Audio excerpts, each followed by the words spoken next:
വാർത്തയിലൂടെ ശ്രദ്ധ നേടുകയും പിന്നീട് യൂട്യൂബ് ചാനൽ വഴി സോഷ്യൽ മീഡിയയിൽ സജീവമാവുകയും ചെയ്ത ദമ്പതികളാണ് അനാമികയും വിഷ്ണുവും. കഴിഞ്ഞ വർഷമാണ് ഇരുവരുടെയും വിവാഹം നടന്നത്. ജീവമാതാ കാരുണ്യ ഭവന്റെ നടത്തിപ്പുകാരിയായ ഉദയ ഗിരിജ തൻ്റെ മകൻ വിഷ്ണുവിനെ കൊണ്ട് അന്തേവാസിയായിരുന്ന അനാമികയെ വിവാഹം കഴിപ്പിക്കുകയായിരുന്നു. ഇരുവർക്കും ഒരു പെൺകുഞ്ഞുണ്ട്. മകന്റെ വിവാഹശേഷം ഉദയ ഗിരിജ വീണ്ടും വിവാഹം കഴിച്ചിരുന്നു.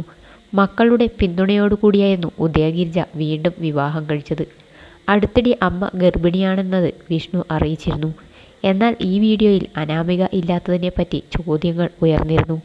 മാത്രവുമല്ല, ഈ പ്രായത്തിൽ ഗർഭം ധരിച്ചതിലും ചിലർ മോശം കമൻറ്റുകൾ ഇട്ടിരുന്നു. ഇതിനെല്ലാം മറുപടിയുമായി രംഗത്തെത്തിയിരിക്കുകയാണ് അനാമിക. ഈയൊരു പ്രായത്തിൽ അമ്മയാകാൻ കഴിയുക എന്നത് വലിയൊരു ഭാഗ്യമാണെന്നും അതിന് സ്വന്തം കുടുംബത്തിൻ്റെ പിന്തുണയുണ്ടെന്നും അനാമിക പറഞ്ഞു. അതിൽ എന്താണ് ഇത്ര തെറ്റ്? ഞങ്ങളെല്ലാവരും ചേർന്ന് നടത്തിക്കൊടുത്ത വിവാഹമാണത്. ആ വിവാഹത്തിലുണ്ടാകുന്ന കുഞ്ഞാണ്. ചിലർ എന്തിനാണ് നെഗറ്റീവ് കമൻറ്റുകൾ ഇടുന്നതെന്നറിയില്ല.